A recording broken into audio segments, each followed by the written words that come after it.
नमस्कार दोस्तों, मैं स्कंद आप सबका अपने YouTube चैनल पर स्वागत करता हूं। दोस्तों आज हम ग्रेविटेशन के बारे में पढ़ रहे हैं। उसमें एक टॉपिक है केप्लर्स लॉ, जो हमारे पेपर के हिसाब से बहुत इंपॉर्टेंट है। आइए समझते हैं क्या है। केप्लर्स का पूरा नाम था जोहान्स केपलर।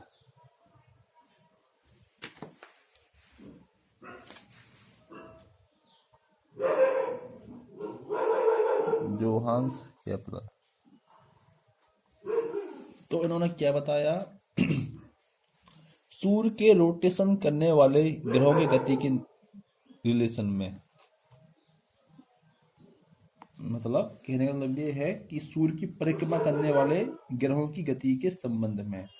रोटेशन है मतलब घूर्णन भी कहते हैं, परिक्रमा भी कह सकते हैं। तीन नियम बताए, वो क्या है आइए जानते हैं। फर्स्ट लॉ, जिसको लॉ और ऑर्बिट कहते हैं, ये याद रखो। लॉ और ऑर्बिट केपलर के कौन से नियम को कहते हैं? फर्स्ट लॉ को कहते हैं। तो ये है, प्रत्येक ग्रह सूर्य के चारों ओर इलिप्टिकल ऑर्बिट में परिक्रमा करते हैं। इलिप्टिकल का मतलब होता है दीर्घवृत्तीय। हिंदी में क्या बोलते हैं? दीर्घवृत्तीय कक्षाओं में परिक्रमा करते हैं और सूर्य इलिप्टिकल ऑर्बिट के फोकस पर केंद्रित होता है। देखो ये है सूर्य, ठीक है। सूर्य के चारों ओर, प्रत्येक ग्रह सूर्य के चारों ओर और चारों ओर इलिप्टिकल ऑर्बिट में परिक्रमा करते हैं। ये सूर्य है और ये ग्रह है, फिर तो इसके चारों ओर इलिप्टिकल ऑर्बिट में परिक्रमा करते हैं। मतलब इलिप्टिक दीर्घवृत्तीय यही होती है, ठीक है। और सूर्य इलिप्टिकल ऑर्बिट की फोकस मतलब होता है नाभि पर केंद्रित होता है। ये ग्रह होते हैं जो हमारे, क्योंकि सूर्य, सभी ग्रह जो होते हैं ना सूर्य के चारों ओर परिक्रमा करते हैं। सूर्य एक तारा है, ठीक है। तो ये समझ में आ जाओगा कि लॉ ऑफ ऑर्बिट करते हैं फर्स्ट लॉ को, ठीक है। प्रत्येक ग्रह सूर्य के चारों ओर परिक्रमा करते हैं और सूर्य प्रत्येक ग्रह किसी इलिप्टिकल ऑर्बिट के फोकस पर केंद्रित होता है।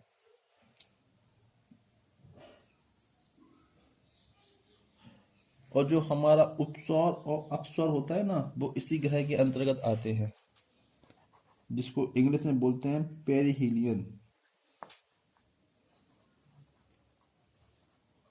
उपसौर ये है पेरिहीलियन।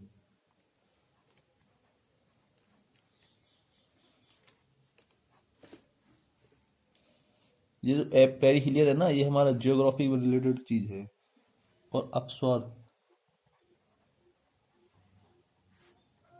एपीहीलियन, ये स्पेलिंग के हिसाब से भी इम्पोर्टेंट है। एसएससी में स्पेलिंग एरर आती है तो इसे पूछ लेते हैं कभी कभी। तो ये पेरिहीलियन एपीहीलियन हमारे फर्स्ट लॉ में बनते हैं, लॉ ऑफ ऑर्बिट कहते हैं। अब हम बात करेंगे सेकंड लॉ, जिसको लॉ ऑफ एरियल वेलोसिटी कहते हैं, ठीक है। क्या कहते हैं? लॉ ऑफ एरियल वेलोसिटी, क्षेत्रीय वेग का नियम, ठीक है। हिंदी में क्या बोलेंगे? क्षेत्रीय वेग का नियम।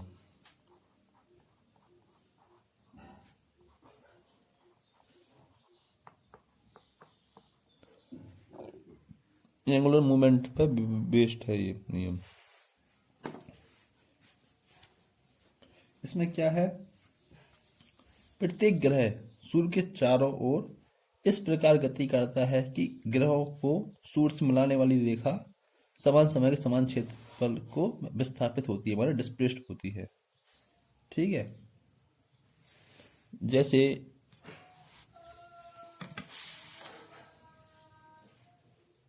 ये है एक चीज, ठीक है।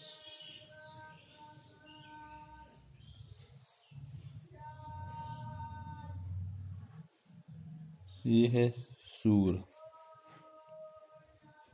और ये है ग्रह, ठीक है।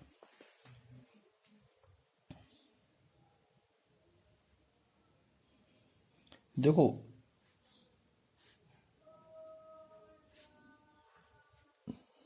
ये है एरिया,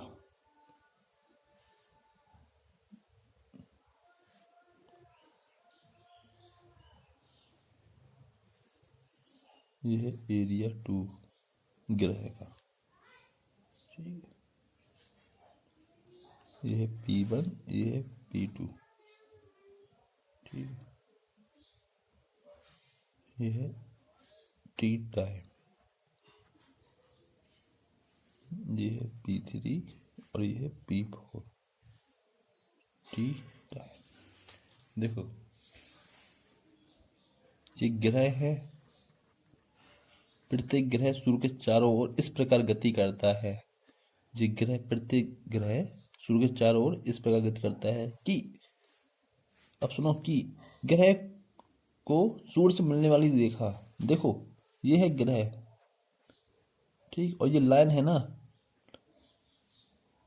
प्रत्येक ग्रह सूर्य के चारों ओर इस प्रकार परिक्रमा करता है कि ग्रह को सूर्य से मिलने वाली रेखा यानी लाइन समान समय के अंतराल में समान क्षेत्र पर, अब ये एरिया है जितना ये है, ये जो डिस्प्लेस हो रहा है P1 से P2, ये टी टाइम में कवर हो रहा है। ये जो एरिया कवर किए है सूर्य इतना वाला, ठीक है। और ये ग्रह P3 P4 ये टी टाइम में कवर हो रहा। तो हम कह सकते हैं कि ग्रह को सूर्य से मिलाने वाली रेखा समान समय के समान अंतरालों में समान क्षेत्रफल में डिस्प्लेस होती है। देखो ये टी टाइम में जितना एरिया हो रहा है ना, P1 से P2 डिस्प्लेस हो रहा है, ये समान समय में समान क्षेत्रफल को पार करती है यानी विस्थापित करती है। तो हम सीधा सीधा कहने लग क्या हुआ कि एरिया से रिलेटेड है हमारा सेकंड नियम, इसको एंगुलर मूवमेंट बोलते हैं, कोणीय संवेग पर, ठीक है।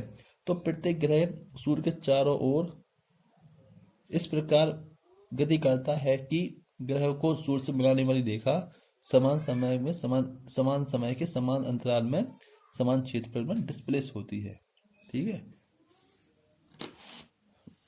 मोस्ट इंपॉर्टेंट है थर्ड लॉ, इसका इक्वेशन याद रखो, समीकरण, क्योंकि आजकल पेपर में ऐसे ही आ रहे हैं आजकल, ठीक है।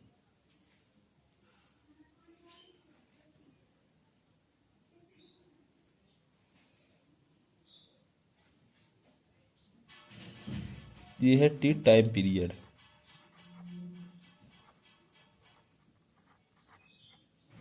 ठीक है। किसी ग्रह द्वारा सूर्य का एक पूर्ण चक्कर में लगाने में लिए गए समय का वर्ग उसकी इलिप्टिकल ऑर्बिट के सेमी मेजर एक्सिस की पावर थर्ड के डायरेक्टली प्रोपोर्शनल होता है, ठीक है। ये टी है ना, ये है सूर्य के परिता ग्रह का time period,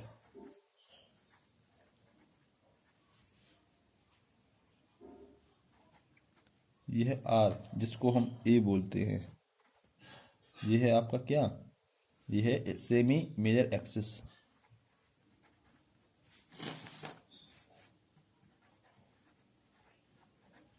semi major axis, ठीक है। तो किसी ग्रह का परिभ्रमण काल का वर्ग उसकी घात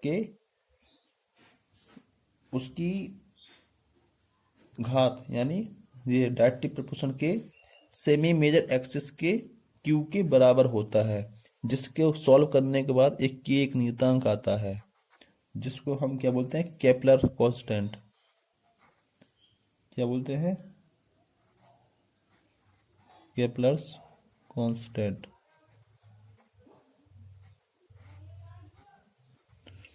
किसी ग्रह के परिभ्रमण काल का वर्ग उसकी घात सेमी मेजर एक्सिस के क्यू के बराबर होता है, जिसको हम बोलते हैं क्या, अर्धदीर्घवृत्तीय कक्ष के घात के क्यू के बराबर होता है, समानुपाती होता है, ठीक है। तो उसमें कांस्टेंट भी आ गया, टाइम पीरियड भी आ गया। तो दोस्तों कैसा लगा आज का वीडियो, प्लीज लाइक करें, शेयर करें, सब्सक्राइब करना ना भूलें। आज ये वीडियो मॉर्निंग बनाया है दोस्तों। Thank you friends.